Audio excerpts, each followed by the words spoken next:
possess all the facts that they need and understand them as well, the perils, the prospects, the purposes of our program, and the choices that we face.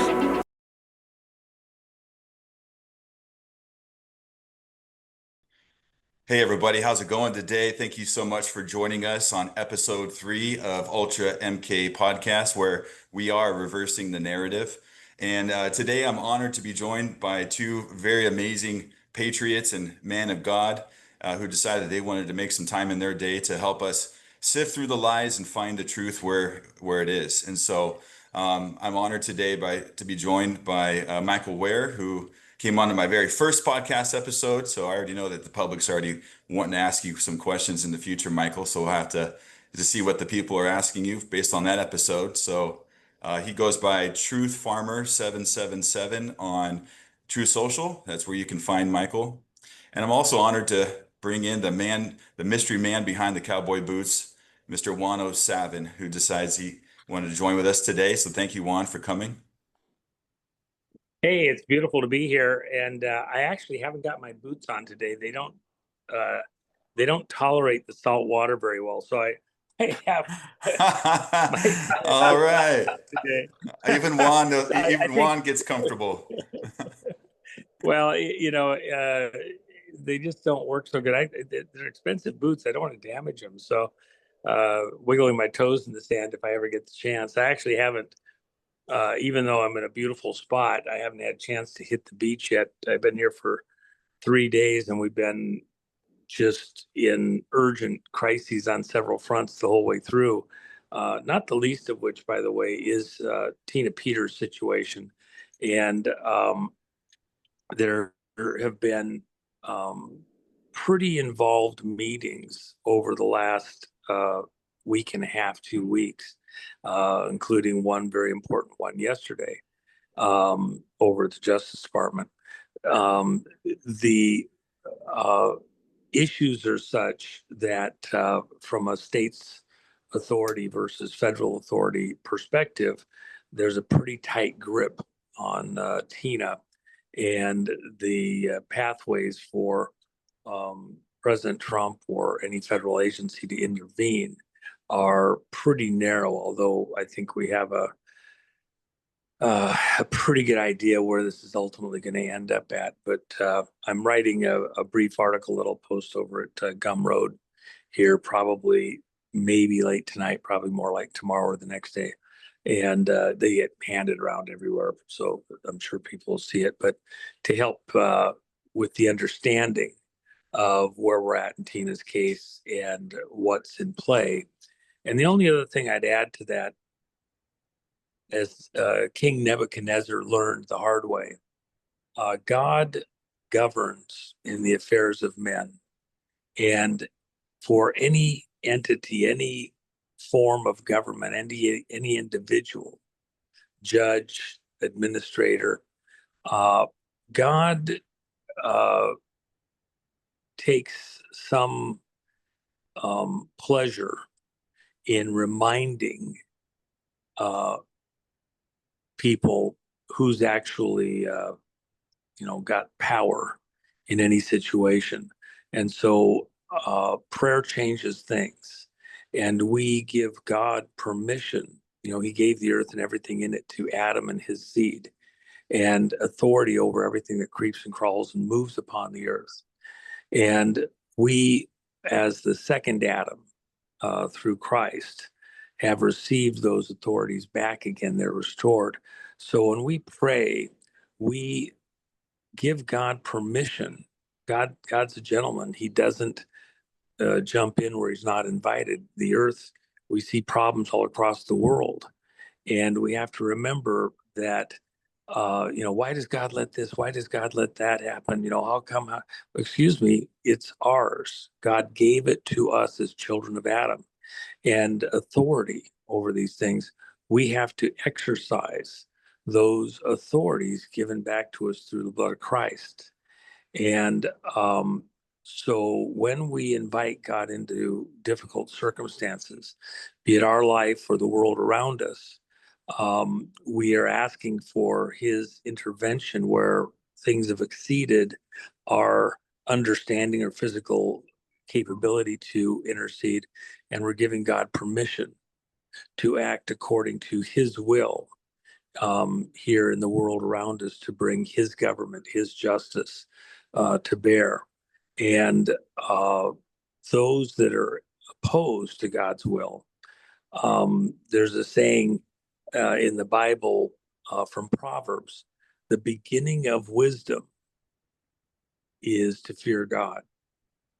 All involved should have um, a divine, solemn understanding that with his people, God, if we're crying out to God for divine assistance and intervention, and specifically in this case, in Tina's case, things beyond the imagination of men, let alone the power of men, can be brought to bear in order to bring divine protection, justice, revelation into this situation. And that's exactly what I'm praying for. And I would ask everyone here to be in prayer, that God himself would reveal himself, not just to Tina, but to all those who have her in their power, control, grip, that God's will be done, Tina be free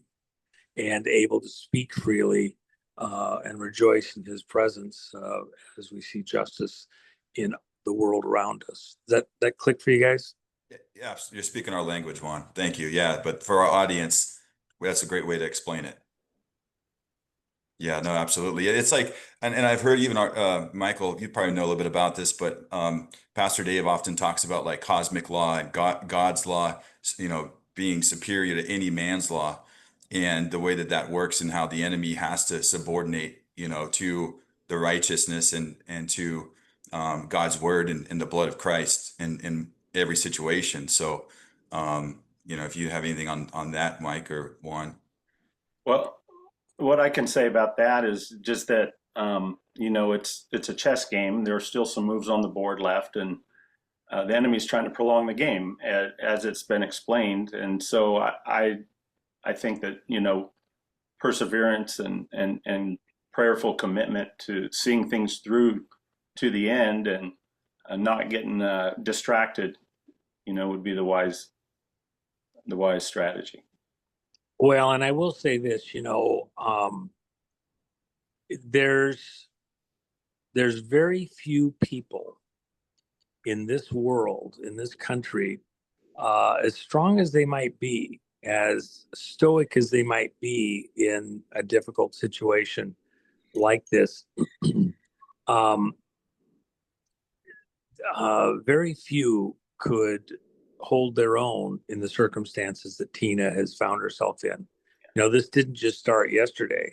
It's been just shy of a decade that Tina has been involved in the fight there in Colorado, all the way back to beginning a campaign to run for the county clerk, and to, she just wanted to make the line shorter for going to get your driver's license. And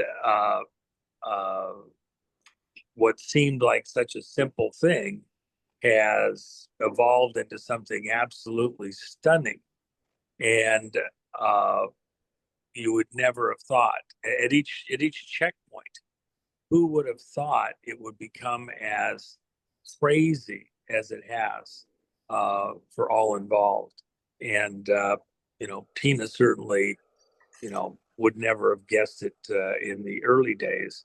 And even now, I'm sure she just has to pinch herself.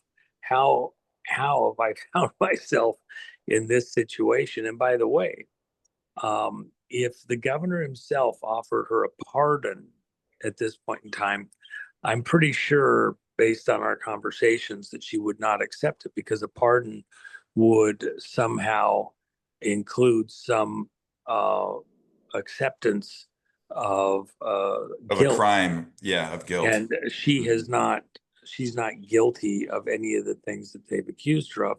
So there's a lot more in play. Certainly President Trump's close friend all the way back to high school, Peter Tickton, is now her lead counsel.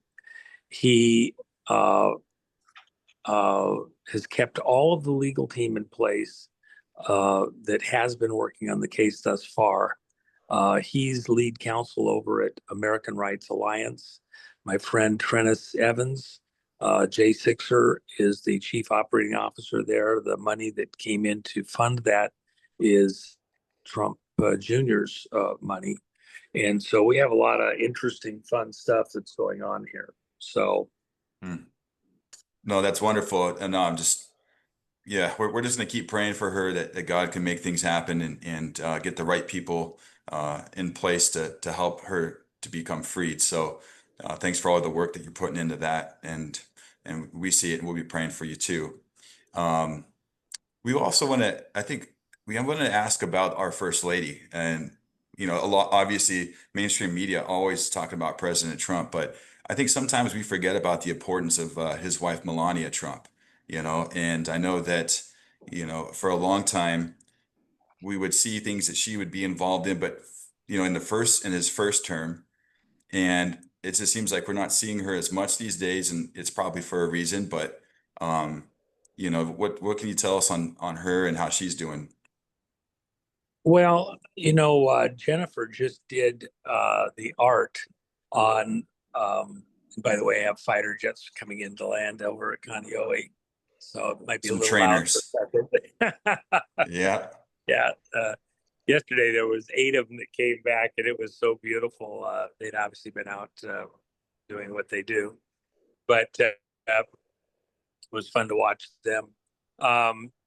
The latest coin that we have over at Jen's shop and over at gumroad.com at my shop is what we call Watch the Water. And it's Melania and imagery from my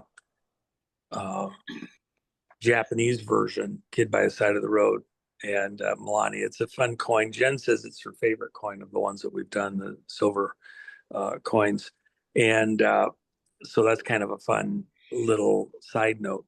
Melania, when Trump first took office, first day, uh, people don't know this, and I've talked about it before, but it's worth repeating again now. All presidents communicate to the world with some secret little things right in plain sight. For Clinton, it was certain times on the clock during a speech. You'd listen to a speech, and in that 1 minute, he would deviate, and you'd wonder, what was that about? And he'd make some comment that was to other governments or people right in that exact minute or so. And a repeated practice. Biden did it with hand gestures. And so you would see where he'd have a file marked top secret, for example, and give a series of coded hand signs just before and after that central sign.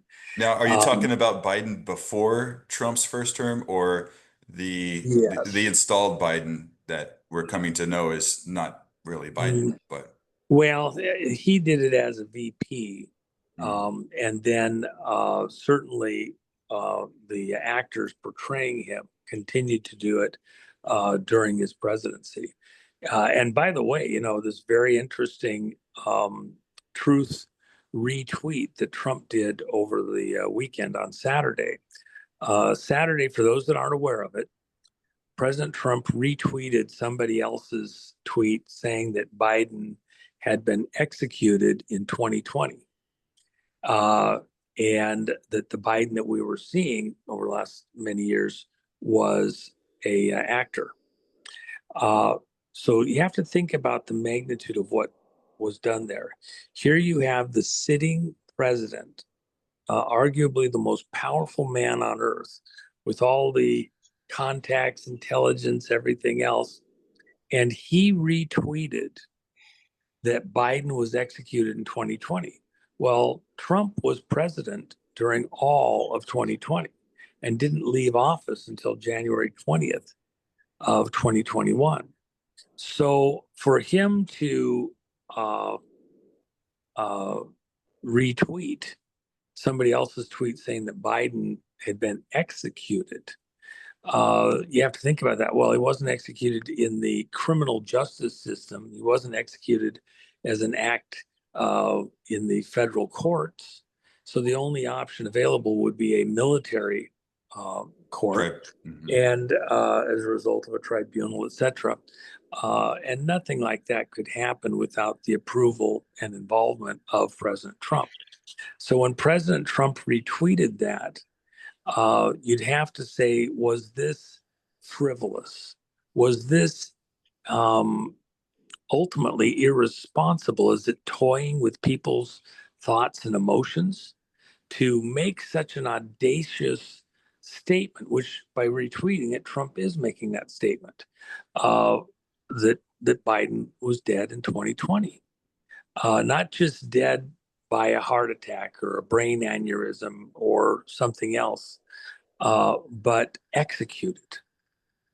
Then you have to go, well, then Trump knew that as president, yet he went along with the entire farce of an election and the installment of someone, by a cabal somehow. And then you backtrack a little bit and you go, well, does that mean that President Trump was somehow good with that, or in some kind of a fight where he couldn't overcome the falsehood, he had to go along with it? And that's what I've been saying all along. You're in a incredible battle, an amazing battle between ultimately senior executive service, who believes that they have the authority to handle continuity in government between elected administrations. Go to their website. They're the keystone holding the two sides of the arch together, between elected administrations, bridging through, and including in times of national crises, where they take over the functions of government, pending, government restabilizing correctly. So senior executive service, which was created in the Carter administration. And by the way, the creation of senior executive service was done under the supervision of George Bush Sr., who was head of CIA at the time. And then Carter put this in place as a matter, an executive order in 1978, and then backed it up with a second excruciatingly important executive order creating the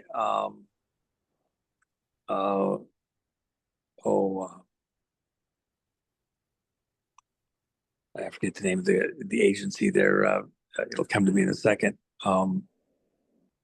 Is it under DARPA, or is it? No. I mean, that's the ultimate umbrella, but yeah. Well, DARPA is actually under SES, and so Inspector General's office. The Inspector Generals control the flow of money to all the federal agencies and for investigations, or cut the money off for investigations, say at any federal agency, FBI, courts, anything. So they have this unbelievable power between SES and Inspector General's office, both created under Carter in 78 and 79. The challenge is against the military, which handles continuity in government, NORAD, and the various North American command operations run out of Cheyenne Mountain and 100 other related complexes. They handle continuity in government as if we were attacked with any weapon of mass destruction, which, by the way, an attack on the vote is, for the purposes of authorities, the same as a nuclear attack, chemical attack, biological attack, because it can take out the leadership and take command and control of the country. So there's this huge battle over who has the authority to run America in the midst of some type of a captured operation. And that's what Trump's actually really battling his work in this administration and in the last. So Trump retweeting this scribe's statements that Biden had been executed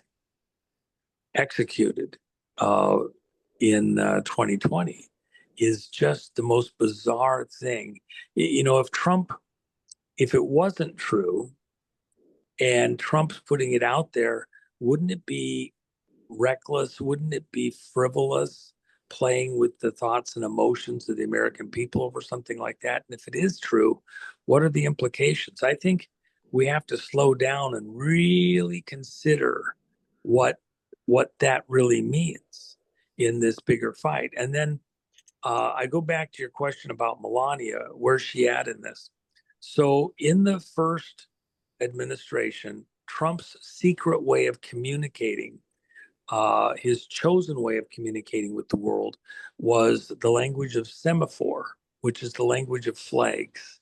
And you have to think, prior to radios and being able to communicate for thousands of years, fleets of ships would communicate by flags, ship to ship. And the commander's ship, admiral of the fleet, if you will, he would send a communication, even in the era of radios. If you didn't want to telegraph where you were at and let people pinpoint you with the radios, you would communicate ship to ship with a flag or a series of flags. And where would you fly the flag if you're flying it for the ship of state of America and you're President Trump? Would you fly it at the White House? Would you fly it at Mar-a-Lago? Has to be someplace where everybody knows to look. And so the flagstaff for America was Melania and her dresses. And every dress she wore was a coded communication.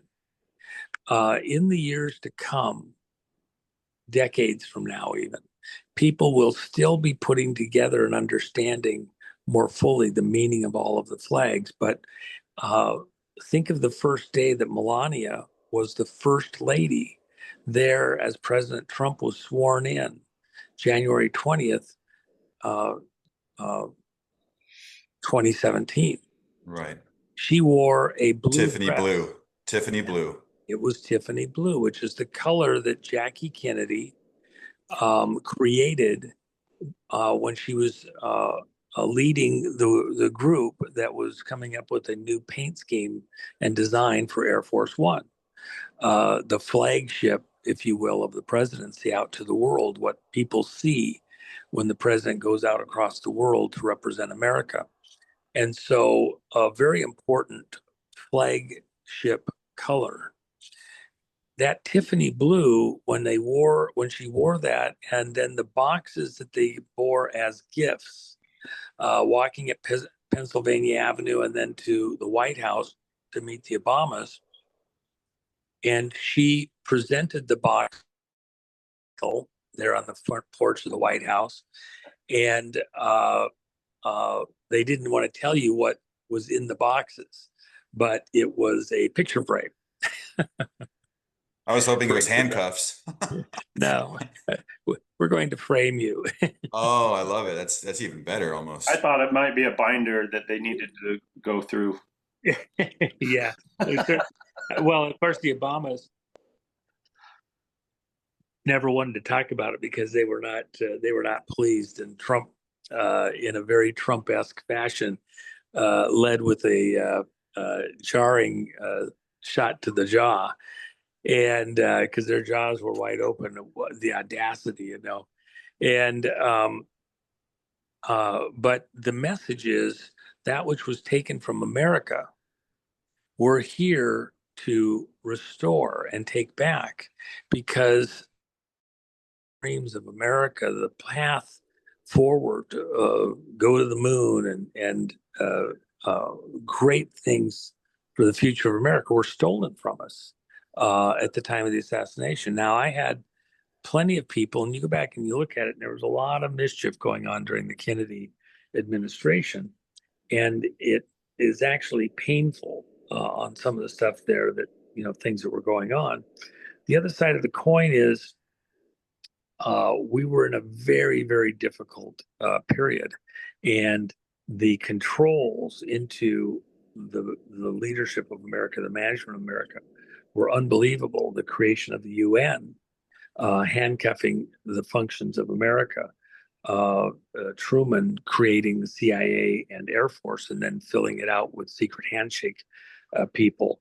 The way that the CIA was proceeding with mind control projects, not just against individuals, including individuals in government, but against the people, not just of America, but across the world, and taking out regimes and ultimately taking out a president. And so Wasn't that a Trump, killing of the king? the killing of the king, certainly a very good way of saying it. Yeah, sorry to Uh, interrupt. no. That and of course, Cash did a great job in a lot of his work. So at the end of the day, Trump was saying that we're here to take back something that was stolen from the American people and making a statement in the language of semaphore.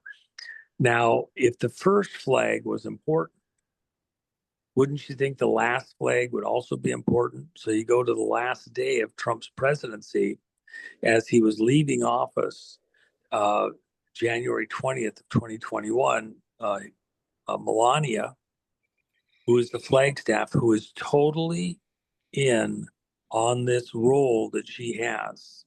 For 4 years, without saying anything, she traveled the world and flown certain flags in the way that she dressed to draw attention in the media.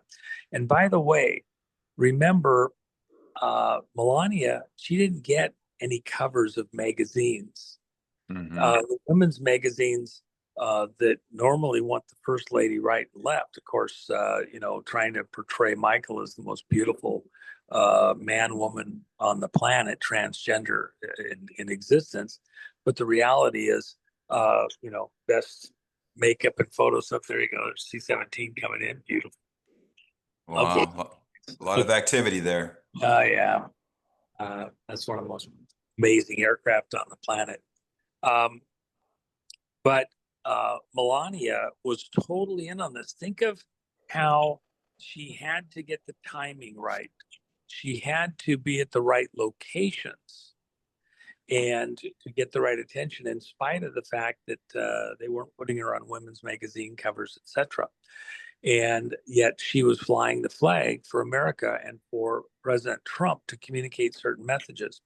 So on the last day, President Trump did not remain to pass the baton to Biden at Biden's inauguration. They left the White House, in the morning hours, and went out to Marine One and flew over to Andrews, and then got on Air Force One and flew down to Palm Beach.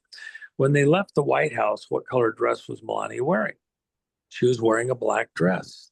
Mourning, it's all over, it's so sad, it's horrible. The Undertaker. Yeah. Yeah, but that's not what the message of a black flag is in the language of flags. In the language of flags, when you're flying it up the flagpole and communicating with all the ships, you may have a flag that's to one particular ship or group of ships, say to your east or your west, or refueling ships or something like that. And then you want to fly a different message to all the ships, or to a different specific ship where you might put their flag first, and then the communication that's intended for them. So any other ship seeing it would know that's not meant for us, that's meant for somebody else. So when you need to separate one communication stream from another, you would fly a black flag or a wide gap between flags. But the black flag is so you can continue to communicate quickly and urgently, and anybody seeing it knows end of message, begin new message. So as they left the White House, she was wearing a black dress. She went out, got on Marine One, got onto Air Force One. They flew to Mar-a-Lago, to Palm Beach. And as they exited the aircraft, Melania was wearing a sundress. Some people mocked it and called it a clown dress. It was a dress that was dark at the top and light at the bottom and covered in orange cubes. If you note in my book, which went to the printer 6 months earlier, but that came out, long before the election in 2020. It was every single page in the book had an orange cube above the page number, and then the communication regarding the cubes was on page 71, a reverse 17, but it said that election 2020 will equal mega to the third power, which is cubed, over corn. And the corn in this situation is all the intelligence agencies. We send people out to the farm to learn how to be covert operatives, intelligence agents from all the various agencies. So they go to the farm. When they're done, we call them a farm product. What's the biggest farm product in America? Corn. GMO corn. Yeah. GMO corn. You look at other intelligence agencies around the world, they have similar farm operations. And so we would tease that the Israelis were flowers. We use different flower names, but they were a huge exporter of flowers in the early years. And other agencies, the only one that we didn't use a food product with that I can think of was the Brits, because they don't make any food we want to eat. And they're tin, because they have tin that makes the steel and everything else stronger. So, but they're farm products. So election 2020 will equal mega to the third power over corn. Isn't it true that Hollywood has their own brand of corn? You've got the Justin Biebers and Britney Spears that are grown up like the Mickey Mouse Club to fill in the entertainment ranks as the older generations phase out. It's the same in politics and leadership around the world. Isn't that true, Juan? Well, actually, you raise an important point. Hollywood was infiltrated in the Korean War by the CIA and Department of Defense. That's what Howard Hughes was noting when he stepped away from RKO Studios and started to shut it down. And the problem was that, and then he ran his own spy network of women that he was training up. But the deal is that Hollywood was infiltrated by the CIA, essentially creating more corn products. I would say that it's not a Hollywood corn, it's more intelligence agency corn, just at a different training ground, if you will. But yes, very intense. Juan, is it true that maybe it could have even happened earlier through secret societies like the Freemasons? Like, 'cause I've always heard that maybe Walt Disney was a Freemason. And then a friend of mine, a mutual friend of ours, Lewis Herms, he knows a lot about the tunneling in the Hollywood Hills and connecting houses between, allegedly between the Playboy Mansion and Warren Beatty's house and Jack Nicholson's house. And it just seems like there could have been some infiltration even before the Korean War through some of these, secret cults and Hollywood cults and people like that. What do you think? Well, and by the way, Lewis is a great friend. We communicated this morning on something. And by the way, I just have tremendous respect for all of the work that he's doing. He's one of my great compatriots in a lot of stuff that we do together. Hollywood, from its very inception, was an occult operation. And by the way, you mentioned Walt Disney. Well, the Disney Club for private members is called the 33 Club, invitation only. That's right. A Masonic number. And of course, he was very involved there. If I think of it, I'll mention a particular story from the 70s on that. But the deal is Hollywood and the actors and actors guilds going back hundreds of years, including the Shakespearean actors and like that across Europe, there was always a access that actors were given to royalty and to the pageantry that made them especially important as spies and communications systems. And so, of course, you think of the glamour, you think of the access, and the perceived beauty.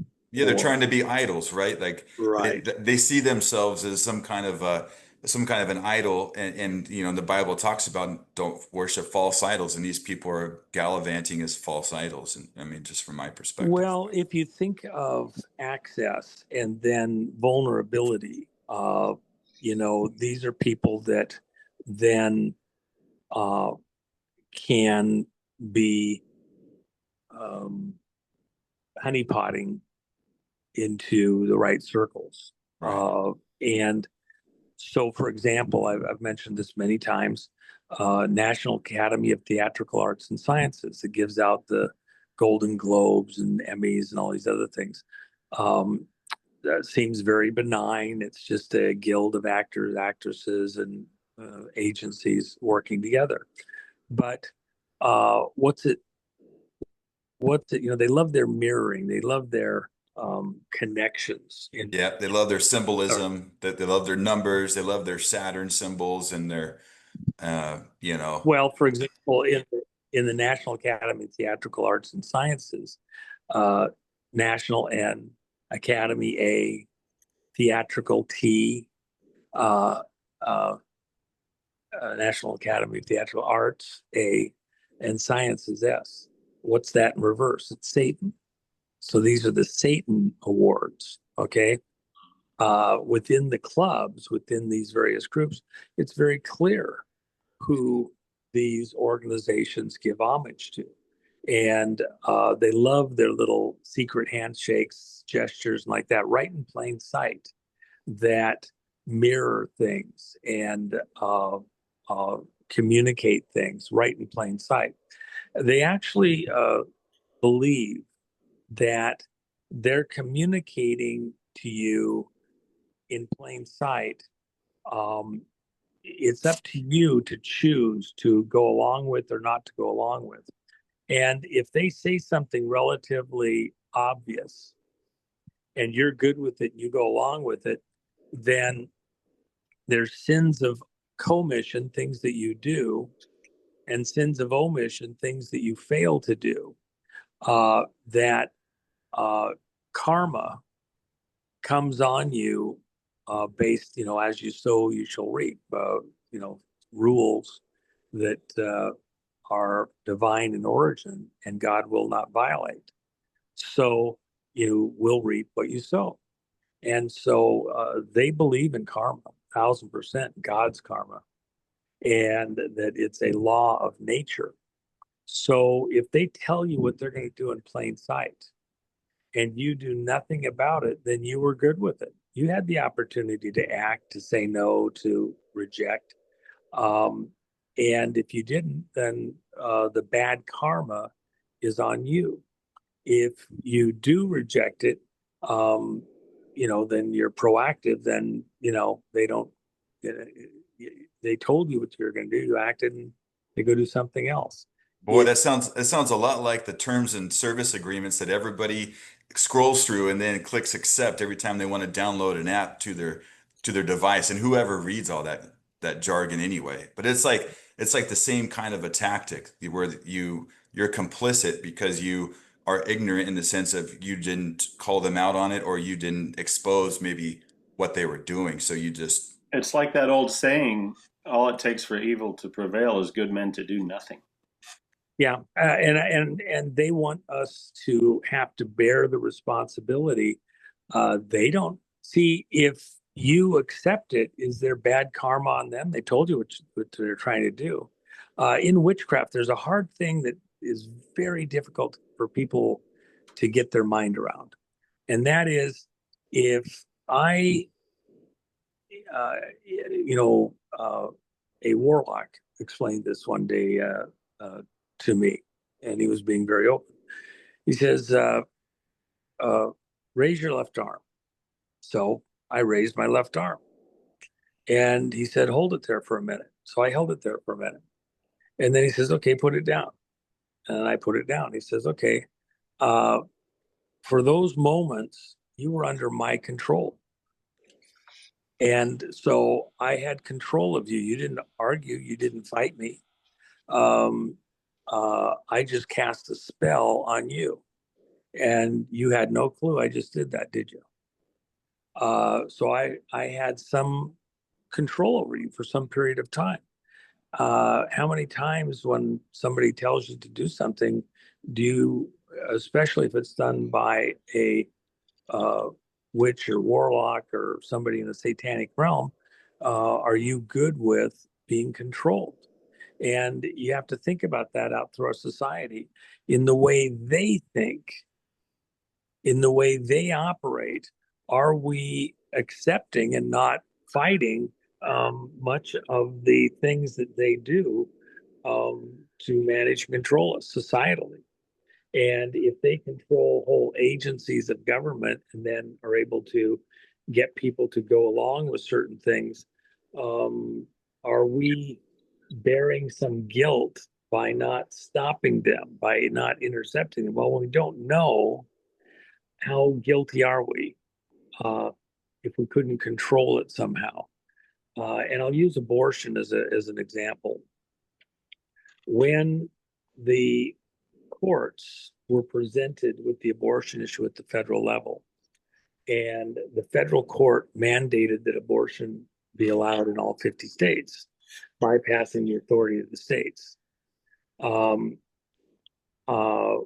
over 50 years, the law of the land was that you had to allow abortions in all states. The state's will had nothing to do with it. And by the way, it's an inversion of what we're dealing with on Tina's case in some small way, where federal control can't come in to, take control of the situation in Colorado precisely.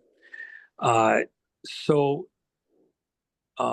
when the people were trying to overcome that ruling, it was a rogue court that had made this ruling. Now, when Roe versus Wade was overturned several years ago now, Justice Thomas, he wrote the presiding opinion. And in his opinion, portion of he wrote in overturning Roe versus Wade, he said, an earlier court erred in its judgment. They violated the Constitution. The Constitution is the agreement upon which all Americans accept federal governance and unity through the states to come together as a federal pack. And so the Constitution is the law of the land, and it was violated by that earlier court. When it went back to the states, it became a state-by-state issue whether or not abortion would be allowed in each state.